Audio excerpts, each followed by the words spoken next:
you? This is Chanvi and I welcome you to all in concept classes. आज एक हम नया topic लेके आए हैं, क्या है वो? Osculating plane to a point of a curve of intersection of two surfaces. It means आपको osculating plane फाइंड करना है कहाँ पर ही? कर्व पर. कर्व कहाँ से मिल रहा है? और intersection of to surfaces. It means जब दो सरफेस इंटरसेक्ट करेंगे तो उससे आपको कर्व मिलेगा, और जो कर्व मिलेगा उस पे हमें फाइंड करनी है ऑस्कुलेटिंग प्लेन फाइंड करना है. देखिए बहुत ही इंपॉर्टेंट टॉपिक है, समझने के लिए बहुत इंपॉर्टेंट है, क्योंकि आपको बुक से डायरेक्टली समझ में नहीं आता, उसमें डायरेक्टली किया हुआ है. मैं श्योरिटी दे सकती हूँ कि आपको इस लेक्चर के बाद ये टॉपिक बहुत ही अच्छे से क्लियर हो जाएगा. आप इसे ध्यान से देखते चलिए. इसका पीडीएफ मैं आपको टेलीग्राम चैनल पे प्रोवाइड कर. सो आइए से स्टार्ट करते हैं.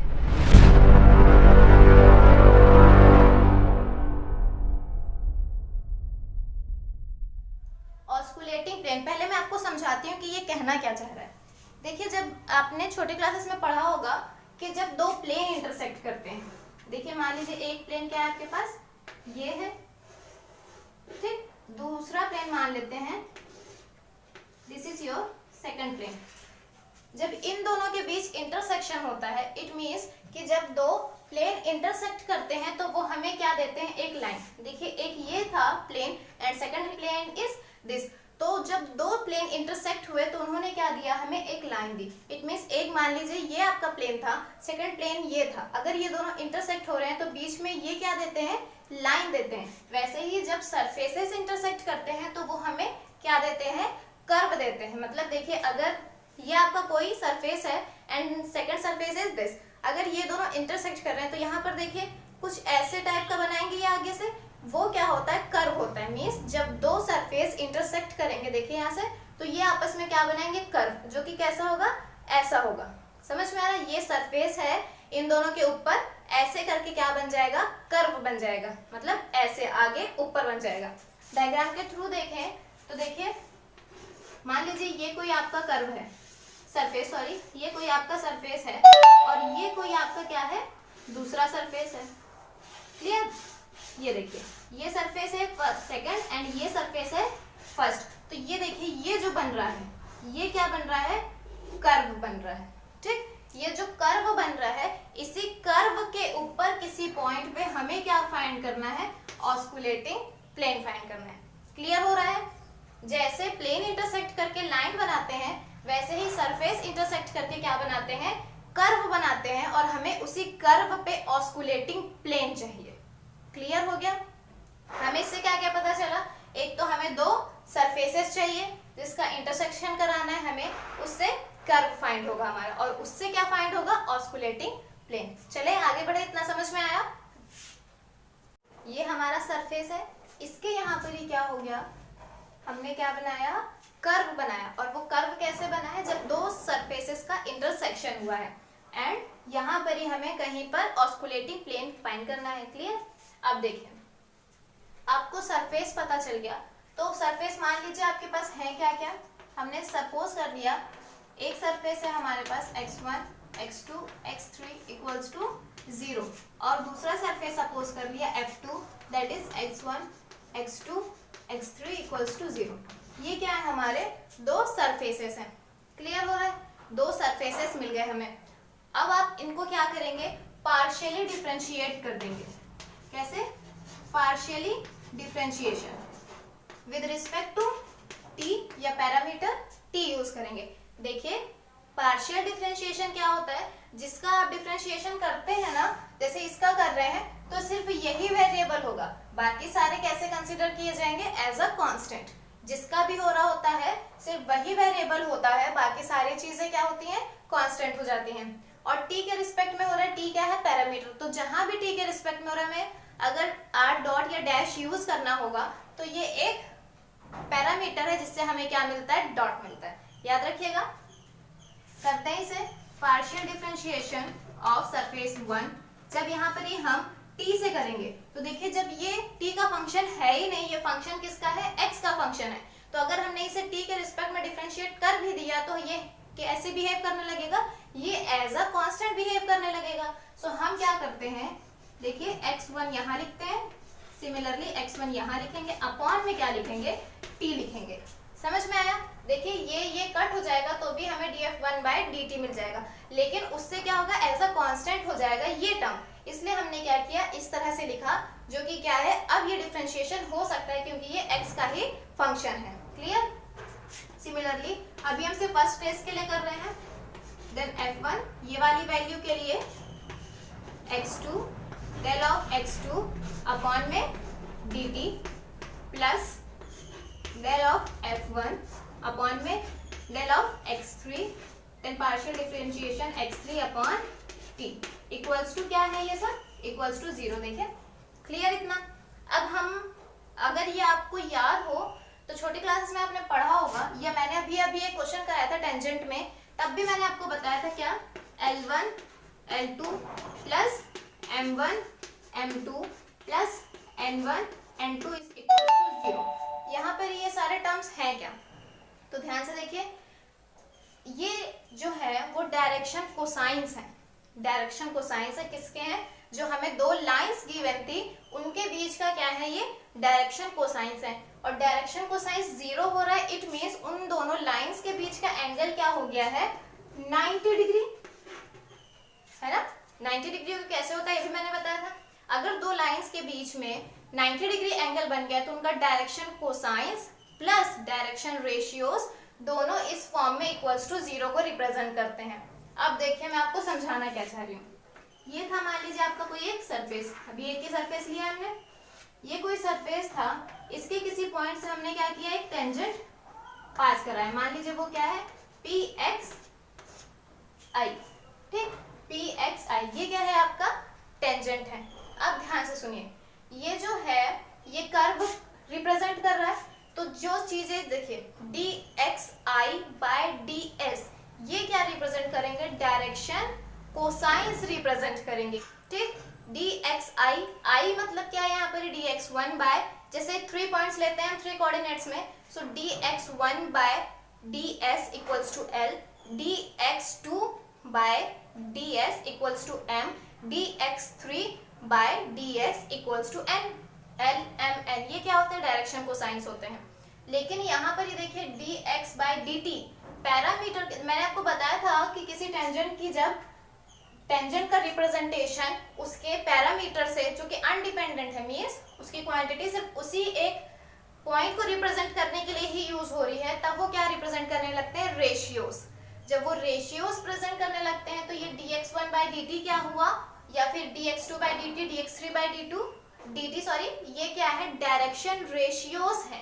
किसके डायरेक्शन रेशियोज है, मींस ये एंड ये क्या है, डायरेक्शन रेशियोज है किसके, टेंजेंट लाइन के। क्लियर? एक ये टेंजेंट लाइन हो गई। अब देखिए इनके साथ कुछ मल्टीप्लाई हो रहा है एंड उससे हमें क्या मिल रहा है, 0 मिल रहा है। इट मींस अगर हम A1, B1 and C1 representation किसके देंगे, डायरेक्शन रेशियोज की, डायरेक्शन कोसाइंस नहीं है ये, और डायरेक्शन रेशियोज का रिप्रेजेंटेशन ABC के फॉर्म में किया जाता है। तो ये A1, B1 एंड C1 मान लिया हमने। अब देखिए इनके साथ कुछ मल्टीप्लाई हो रहा है ना, इनके साथ जब कुछ मल्टीप्लाई हो रहा है और उनका एडिशन हमें क्या दे रहा है, equals to 0, same as this. It means अगर ये डायरेक्शन रेशियोज है तो ये भी डायरेक्शन रेशियो ही होगा किसी का, है ना। और मैंने क्या बताया कि अगर एंगल 0 है, इट मींस उन दोनों के बीच में एंगल क्या हो रहा है, 90 डिग्री हो रहा है। जब एंगल 90 डिग्री हो रहा है तो मतलब क्या है, इससे देखिए एंगल 90 है तो इससे एंगल 90 क्या बनेगा, ये बनेगा, है ना। ये एंगल 90 रिप्रेजेंट करेगा। देखिए ये परपेंडिकुलर है किस पॉइंट, पॉइंट P के परपेंडिकुलर है। अब ध्यान से सुनिए, ये परपेंडिकुलर है लेकिन इसे हम यहाँ पर नॉर्मल कहेंगे। नॉर्मल और परपेंडिकुलर में बहुत ही छोटा डिफरेंस होता है, जो कि पूछा भी जाता है और आपको पता भी होना चाहिए क्या होता है वो। अगर कोई लाइन है और उसके किसी भी, अगर हम यहाँ पर से कोई लाइन बना देते या फिर यहाँ से कोई लाइन बना देते तो वो सारी क्या होती, परपेंडिकुलर होती। लेकिन ये क्या रिप्रेजेंट कर रहा है, ये रिप्रेजेंट कर रहा है नॉर्मल। मतलब देखिए ये क्या है, पॉइंट ऑफ कांटेक्ट है। पॉइंट ऑफ कांटेक्ट मींस यही इसी पॉइंट पे कर्व बनाया हमने या सरफेस लिया, इसी पॉइंट पे हमने टेंजेंट खींची और उसी पॉइंट पे हमने नॉर्मल बनाया है। अगर हमने यहाँ पर से टेंजेंट खींचा है और इसी पॉइंट से अगर कोई परपेंडिकुलर बनाया है तो उसे नॉर्मल कहते हैं। लेकिन अगर हम इस पॉइंट को छोड़ के कहीं और से कोई परपेंडिकुलर बना देते तो वो नॉर्मल नहीं है, वो सिंपली परपेंडिकुलर है। क्लियर? ये नॉर्मल है क्यों? क्योंकि ये पॉइंट ऑफ कांटेक्ट पे खींची गई है। अब देखिए इन दोनों के बीच का एंगल 90 डिग्री है। इट मींस इस जो लाइन का डायरेक्शन रेशियोज हैं वो ये है। अगर हम इसे लिखना चाहें तो ये F1 अपॉन फर्स्ट सरफेस के लिए ले रहे हैं, सो x ऑफ i क्यों लिया हमने? देखिए समेशन के लिए क्या होता है, ये एज अ समेशन ही लेते हैं हम यहाँ पर। ये अगर हम i लिख दें तो i जब ओपन होगा तो 1 2 3 में ओपन हो जाएगा। इसलिए ये क्या है, डायरेक्शन रेशियोज हो गया किसका? टेंजेंट के नॉर्मल में जो लाइन खींची गई है उसका हो गया। क्लियर? तो ये डायरेक्शन रेशियोज किसका मल्टीप्लीकेशन है? टेंजेंट के डायरेक्शन रेशियो का मल्टीप्लीकेशन उसके नॉर्मल के डायरेक्शन रेशियो के मल्टीपल में है, जो कि हमें इक्वल्स टू 0 दे रहा है। क्लियर? समझ में आया ये सब क्या है? अब चलिए आगे चलते हैं। ये क्या मिल गया हमें? अभी फर्स्ट सरफेस के लिए मिला है, सिमिलरली सेकंड प्लेस के लिए भी मिल जाएगा। इसको और हम शॉर्ट फॉर्म में कैसे लिख सकते हैं? देखिए F1 अपॉन में xi, हाँ xi, और इसे क्या लिख दे? xi upon t। देखिए ऐसे लिख सकते हैं। जब इसे ओपन करेंगे आप तो आपको ये मिल जाएगा पूरा सरफेस 1 के लिए। समझ में आ रहा है? और देखिए इसे क्या लिख सकते हैं आप? देखिए ध्यान से, ये क्या है? xi का डॉट है। क्यों? क्योंकि xi का क्या हुआ है? पैरामीटर के थ्रू डिफरेंशिएशन हो गया है। तो ये क्या हो जाएगा? F1 अपॉन xi, यहाँ पर ही x dot i equals to 0। Clear इतना? डन? अब देखिए आगे सेकंड क्या होगा? दूसरे के लिए सरफेस के लिए भी सब कुछ सारा प्रोसेस यही लगेगा और हमें क्या मिल जाएगा? F2 अपॉन में xi, यहाँ पर ही xi डॉट इक्वल्स टू 0। देखिए ये दोनों अलग अलग सरफेस का रिप्रेजेंटेशन है, तो 1 2 3 में आप कंफ्यूज नहीं होंगे, वो अलग अलग सरफेस का ही रिप्रेजेंटेशन है। ठीक, ये क्या मिल गया हमें? हमारे दो सरफेसेस। अब देखिए इसके बाद बहुत ही इंपॉर्टेंट कॉन्सेप्ट आपको समझना होगा, बहुत ही इंपॉर्टेंट है, तो ध्यान से देखिएगा। क्या है बता रही हूँ मैं। देखिए ये क्या हो गया है आपको? सरफेस 1 मिल गया आपको, एंड ये क्या मिल गया आपको? सरफेस 2 मिल गया है। क्लियर? अब देखिए यहाँ पर ही क्या मैंने बताया, ये सरफेस थे, इनका इंटरसेक्शन हुआ, इन्होंने क्या बना दिया? कर्व बना दिया। अब हमें क्या करना होता है, क्योंकि हमें ऑस्कुलेटिंग प्लेन चाहिए और वो प्लेन किसी लाइन पे बना होगा। जब प्लेन का इंटरसेक्शन होता है वो क्या बनते हैं? लाइन बनाते हैं। अब देखिए प्लेन भी फाइंड करना है, तो इसी में देखिए थोड़ा सा घुमा के एक बहुत ही आपको अच्छा हिंट मिलेगा। देखिए ये जो पॉइंट है, कर्व के ऊपर पॉइंट है, उस पॉइंट से इस, ये सरफेस 1 था एंड ये सरफेस 2 है, तो इस पॉइंट से जो कर्व के ऊपर पॉइंट है उससे क्या करेंगे आप? सरफेस 1 पे एक टेंजेंट खींचेंगे। क्लियर? और उसी पॉइंट से सरफेस 2 पे भी एक टेंजेंट खींचेंगे। क्लियर? देखिए ये तो 2D में है, लेकिन जब आप इसे 3D में देखेंगे ना, तो ये जो होगा, ये एक आपने लाइन खींची थी, ये एक आपने क्या खींचा है? टेंजेंट खींचा है। किस पे? इस कर्व के किसी पॉइंट पे। यहां पर से आपने ये दोनों टेंजेंट प्लेन बना दिए। अब ध्यान से देखिएगा, जब दो प्लेन क्या करते हैं? इंटरसेक्ट करते हैं, तो वो क्या बनाते हैं? लाइन बनाते हैं। हमने क्या कराया है? देखिए ये एक टेंजेंट प्लेन और ये एक टेंजेंट प्लेन इस पॉइंट से पास कराया है। देखिए इधर ये सरफेस है एंड ये आपका सरफेस है, इन दोनों सरफेस पे आपका कर्व बन रहा है। जब वो कर्व बन रहा है, उसी के कर्व के पॉइंट से हमने एक सरफेस पे टेंजेंट ड्रॉ किया एंड उसी कर्व के पॉइंट से दूसरे सरफेस पे भी टेंजेंट ड्रॉ कर दिया। वही किया हमने। और मैंने क्या बताया था आपको? ये टेंजेंट प्लेन्स हैं, याद रखिएगा। जब हमने टेंजेंट प्लेन बना दिया, तो जब टेंजेंट प्लेन इंटरसेक्ट करते हैं तो वो क्या बना देते हैं? लाइन बना देते हैं। मान लीजिए ये कोई सरफेस था, तो यहाँ से ऐसे करके कोई इस पर से हमने क्या बनाया? टेंजेंट बनाया। ठीक, इधर से एक सरफेस था, इस पर से एक टेंजेंट बनाएंगे। मान लीजिए वो टेंजेंट ऐसे बन गए। ठीक, जब ये टेंजेंट ऐसे बन गया, देखिए यहाँ पर ये क्या बनाएंगे? लाइन बना देंगे बीच में। यहाँ पर भी वो ही करेंगे, ये टेंजेंट प्लेन आपस में इंटरसेक्ट करके लाइन बना लेंगे और वो लाइन क्या होगी? इस कर्व पे बनी होगी। क्लियर? दो सरफेस लिए हमने जो इंटरसेक्ट किए, कर्व बनाया, कर्व के पॉइंट से हमने दोनों ही सरफेसेस पे टेंजेंट प्लेन बनाए। जब टेंजेंट प्लेन इंटरसेक्ट करेंगे और उसी पॉइंट पे ही इंटरसेक्ट करेंगे ना, क्योंकि उसी पॉइंट से बनाया गया, जब वो वहां पर ही इंटरसेक्ट करेंगे तो वो फिर से लाइन बनाएंगे, जो कि लाइन क्या होगी, उस कर्व के ऊपर होगी। कर्व में भी वो पॉइंट है और अब उस लाइन में भी वो पॉइंट होगा। क्लियर, समझ में आ गया? हम ये सब क्यों कर रहे हैं? क्योंकि अब हम क्या करेंगे, जो वो पॉइंट है उसी पॉइंट पे क्या करेंगे, बहुत सारे प्लेन्स बनाएंगे। कैसे प्लेन्स बनाएंगे? देखिए, जब दो प्लेन्स इंटरसेक्ट करके एक लाइन बनाते हैं, दो प्लेन इंटरसेक्ट करके एक लाइन बना रहे हैं, तो वो क्या करते हैं, उस लाइन से बहुत सारे इनफाइनाइट नंबर ऑफ प्लेन्स पास हो सकते हैं। ठीक, देखिए, अगर ये दो प्लेन्स हैं, ऐसे एक प्लेन था, मान लीजिए एक प्लेन ऐसे है, तो यहाँ पर से ना इस लाइन से इनफाइनाइट नंबर ऑफ प्लेन्स खींचे जा सकते हैं। ठीक, हमें क्या करनी है, इसी प्लेन की इक्वेशन फाइंड करनी है, और इसी प्लेन को हम कब ऑस्कुलेटिंग प्लेन कह देंगे, जब वो 3 पॉइंट ऑफ कांटेक्ट रख ले। क्लियर हो रहा है? जब मैंने आपको पढ़ाया था पॉइंट ऑफ कांटेक्ट, तभी सिखाया था पॉइंट ऑफ कांटेक्ट क्या होता है। तो जब कोई भी प्लेन ऑस्कुलेटिंग प्लेन कर्व के साथ 3 पॉइंट ऑफ कांटेक्ट रख लेता है तो वो ऑस्कुलेटिंग प्लेन बन जाता है।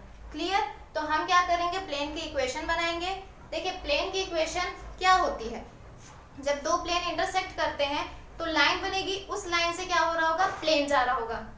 क्लियर? दो लाइन इंटरसेक्ट या दो प्लेन इंटरसेक्ट कर रहे हैं, उन्होंने लाइन बनाई, उस लाइन से इनफाइनाइट नंबर ऑफ प्लेन्स पास हो सकते हैं। उस प्लेन की इक्वेशन जो कि लाइन पे अब बनी है, उस लाइन पे जो प्लेन की इक्वेशन बनी, उस लाइन पे जो प्लेन बना है उसकी इक्वेशन क्या होगी, सरफेस 1, मतलब जो दो सरफेस इंटरसेक्ट हुए थे उन्हीं से लाइन बनी थी, और उसी पे अब क्या बनेगा ना, प्लेन बनेगा। तो जो प्लेन उस लाइन पे बना है उसकी इक्वेशन क्या होगी, इस प्लेन की इक्वेशन S1, मतलब सर जो पहला वाला हमारा प्लेन इंटरसेक्ट हुआ है, प्लस लैम्डा S2, मीन्स जो दूसरा वाला प्लेन हमारा इंटरसेक्ट हुआ है, S1 plus lambda S2 equals to 0।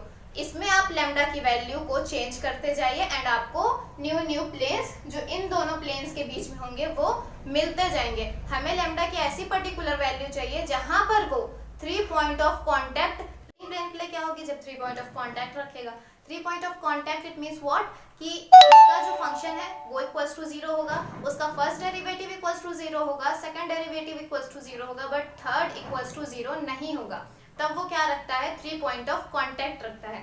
तो हम क्या करेंगे, लैम्डा की वैल्यू इसी के थ्रू फाइंड करेंगे और वापस से S1 plus lambda S2 equals to 0 में लैम्डा की वैल्यू सब्स्टिट्यूट कर देंगे, तो हमें जो इक्वेशन मिलेगी वो मिल जाएगी ऑस्कुलेटिंग प्लेन की।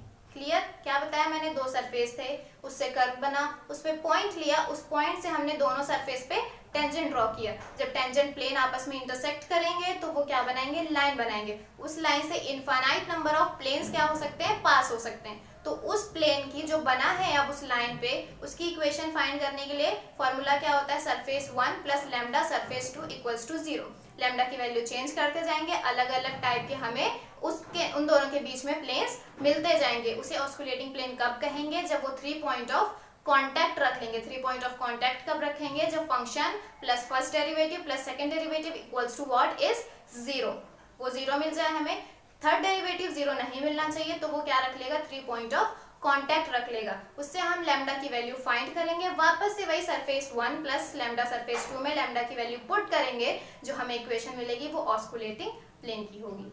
क्लियर? अब कराऊं, इक्वेशन कराऊं, समझ में आ गया? नहीं आया तो इसे एक बार फिर से रिपीट देख लीजिए, ध्यान से सुनिए मैं जो बोल रही हूँ और आपको ये टॉपिक क्लियर हो जाएगा। चलिए आगे बढ़ते हैं। नाउ गाइस सी, क्या है ये आपके प्लेन से, देखिए इससे भी आप समझ सकते हैं कि ये जो लाइन है वो दो प्लेन के इंटरसेक्शन से मिली है, और ये लाइन किस पे है, कर्व के पॉइंट पे है, तो इसके नीचे क्या होगा, कर्व होगा। वो कर्व किससे मिला है, दो सरफेस के इंटरसेक्शन से मिला है। अब देखिए हमने क्या निकाला, फाइंड किया था, F1 अपॉन में x dot i equals to 0 and surface 2 के लिए F2 x2 x dot i equals to 0। Clear? ये हमने क्या किया, फाइंड किया। अब क्या करना है हमें, अभी मैंने आपको क्या बताया, अब आपको टेंजेंट प्लेन आपने बना लिया है। टेंजेंट प्लेन की इक्वेशन क्या बताई मैंने आपको, surface 1 plus lambda surface 2 equals to 0। ठीक, किसी भी टेंजेंट प्लेन की इक्वेशन निकालने की जब वो टेंजेंट प्लेन किसी दो सरफेस के इंटरसेक्शन से बनी लाइन पे हो। क्लियर? किसी भी टेंजेंट प्लेन की इक्वेशन क्या होती है, देखिए कंफ्यूज नहीं होंगे, जो मैंने आपको फाइंड कराया ना इससे प्रीवियस लेक्चर में, वो टेंजेंट लाइन थी, ये टेंजेंट प्लेन है। तो टेंजेंट प्लेन की जो इक्वेशन होगी कहाँ पर ही, पी एक्स आई, यहीं पर ही सारे इंटरसेक्शन वगैरह हो रहा है। तो टेंजेंट प्लेन की इक्वेशन क्या होगी, या फिर आपको याद हो तो कुछ ऐसे लिखते थे हम, x minus x1 plus B y minus y1 plus Z C z minus z1 equals to 0। ये क्या होती थी हमारी टेंजेंट प्लेन की इक्वेशन। ठीक, और ये टेंजेंट प्लेन में a b c क्या होते थे, ये x1 y1 z1 तो गिवन पॉइंट होता था with reference to this coordinate. ये a b c क्या होते थे, ये होते थे डायरेक्शन रेशियोज, किसके, जो टेंजेंट प्लेन के उस टाइम पे नॉर्मल बन रही होती थी। समझ रहे हैं, जो हमने टेंजेंट बनाया है ना यहाँ पर ही, इस टेंजेंट के जो भी लाइन नॉर्मल होगी उस लाइन का, उस नॉर्मल लाइन का ये क्या होता है, रेशियोस होता है। क्लियर हो रहा है? क्लियर? तो अब क्या करेंगे हम, हमें भी वही करना है, तो फाइंड करते हैं। हमारे पास पॉइंट क्या क्या है, x1 x2 एंड x3। तो इनके लिए हम क्या करेंगे, टेंजेंट प्लेन की इक्वेशन लिखेंगे। क्या होगी देखिए, वो f1 अपॉन में x1। ठीक, x1 पॉइंट के लिए, सो ये x minus x1 plus f1 upon x2, यहाँ पर ही क्या होगा, x2 minus x2। Similarly f1 upon x3, यहाँ पर क्या होगा, x3 minus x3 equals to 0। Clear? ये क्या हो गई आपके टेंजेंट प्लेन की इक्वेशन, किस पॉइंट पे, इस पॉइंट पे। समझ में आ रहा? अब देखिए, इसे अगर रिड्यूस करें तो इसे कुछ ऐसे लिखा जा सकता है, function surface 1 upon x of i। Clear? ये क्या लिखेंगे, x of i minus xi equals to 0 for first surface. Clear हो रहा है इतना? सरफेस 1 के लिए ये हो गया। सिमिलर सरफेस 2 के लिए हमें क्या मिल जाएगा, xi, यहाँ पर ही xi minus x of i equals to 0। Clear? ये क्या मिल गई हमें, वो दो टेंजेंट प्लेन की इक्वेशन जो कि इंटरसेक्ट हो रही हैं और हमें लाइन दे रही हैं, जिसका क्या करें हम, इस इक्वेशन में इनकी वैल्यू पुट कर दें। यही तो हमारी क्या है, ये ही रिप्रेजेंट कर रहा है इनके बीच में जो भी प्लेन्स हैं। S1 हमारे पास आ गया, S2 हमारे पास आ गया, कैसे, हमने टेंजेंट प्लेन की इक्वेशन निकाल ली। क्लियर?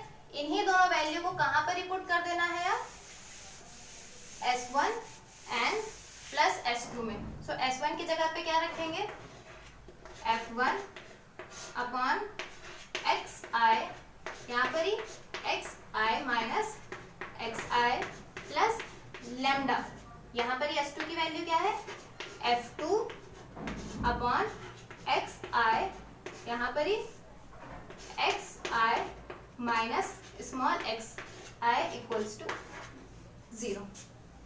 क्लियर? इतना क्लियर हो रहा है? इसको रख कर दो। अब देखिए, ये हमें मिल गई हमारी टेंजेंट प्लेन जो कि उन दोनों के बीच में बनेगा। अब हमें इससे क्या चाहिए, देखिए अब हमें इसे ऑस्कुलेटिंग प्लेन दिखाना है। तो ऑस्कुलेटिंग प्लेन दिखाना है तो हमें लैम्डा की वो वैल्यू चाहिए जिसपे ये 3 पॉइंट ऑफ कांटेक्ट रख ले। इट मींस हमें लैम्डा की वैल्यू फाइंड करनी है। लैम्डा की वैल्यू कैसे फाइंड करेंगे, ये भी पॉइंट है। अब देखिए, लैम्डा जब 3 पॉइंट ऑफ कांटेक्ट रखेगा तो इसका मतलब क्या है, ये जो फंक्शन है अगर x के टर्म्स में है, तो अगर सिर्फ इसे मान ले fx है, तो इसे क्या पूरे को मतलब ये, तो ये 0 रखेगा, इसका फर्स्ट डेरिवेटिव भी 0 रखेगा एंड इसका सेकेंड डेरिवेटिव भी 0 रखेगा। क्लियर? ये कंडीशन होती है। अब देखिए हम इसमें करेंगे, अब इसमें हम करने क्या वाले हैं, ध्यान से देखिए, इसको क्या कीजिए, डिफरेंशिएट कर दीजिए।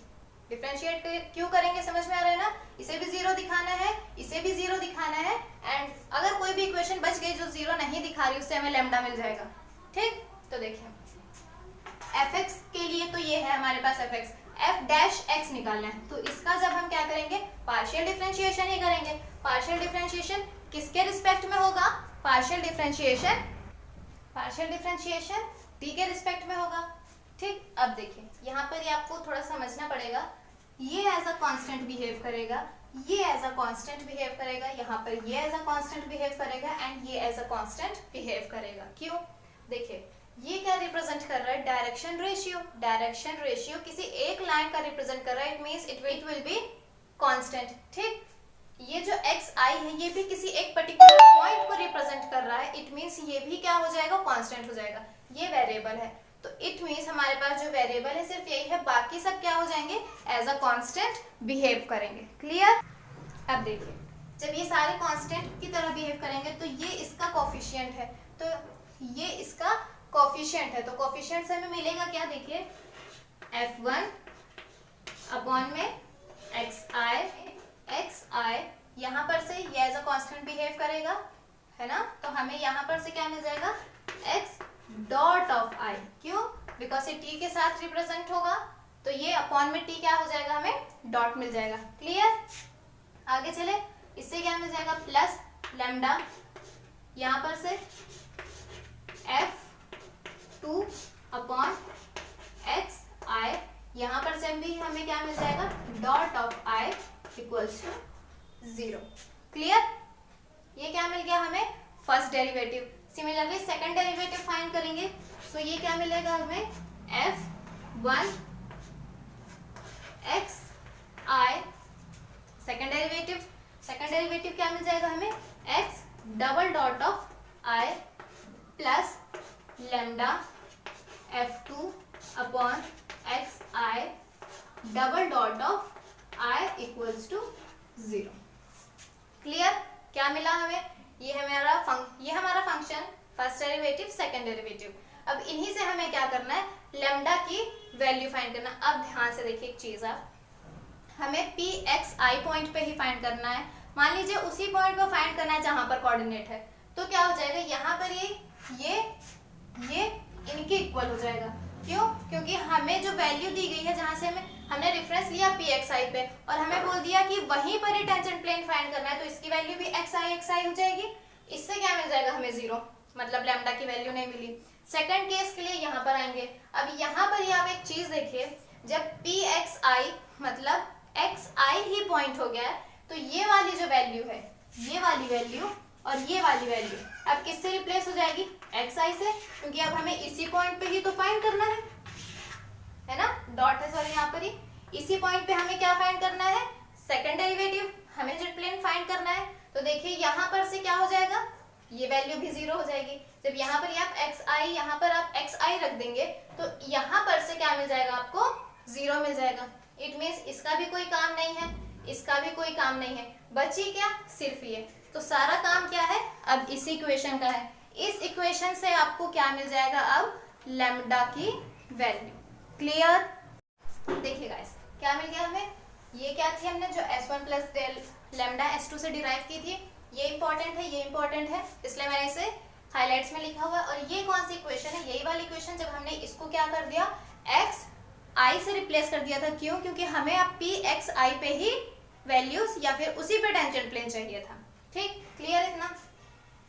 अब क्या करेंगे हम, इससे लैम्डा की वैल्यू फाइंड करेंगे। सो लैम्डा इक्वल्स टू, देखिए इसे इधर भेजेंगे, सो माइनस f1 xi, यहाँ पर क्या है, x double dot of i, upon में यहाँ पर ही क्या होगा, ये आ जाएगा। सो ये f2 अपॉन xi, यहाँ पर ही x double dot of i। देखिए ये दोनों आपस में डिवाइड नहीं हो सकते। क्यों, i मतलब समेशन, ठीक, i मतलब समेशन समझ लीजिए। इट मीन्स इसके अंदर प्लस की value 1 plus 2 plus 3, x1 plus x2 plus x3, ये 3 वैल्यू है, तो ये आपस में डिवाइड नहीं हो सकती। हम क्या करेंगे, अब इस लैम्डा की वैल्यू को कहाँ पुट कर देंगे, इक्वेशन नंबर 2 में पुट कर देंगे। क्या मिलेगा, f1 हाँ अपॉन में क्या है, x1 मल्टीप्लाई में क्या है इसके xi minus xi equals to lambda की वैल्यू क्या रख देंगे आप, ये क्या है माइनस ये वाली वैल्यू, सो f1 अपॉन xi यहाँ पर ही x double dot of i, clear. Upon में क्या है इसके f2 upon xi x double dot of i, clear. ये वाली वैल्यू रख देंगे यहाँ पर इसके साथ मल्टीप्लाई में है जो f2 अपॉन xi किसके साथ है ये xi minus xi equals to, clear, एकदम क्लियर हो गया।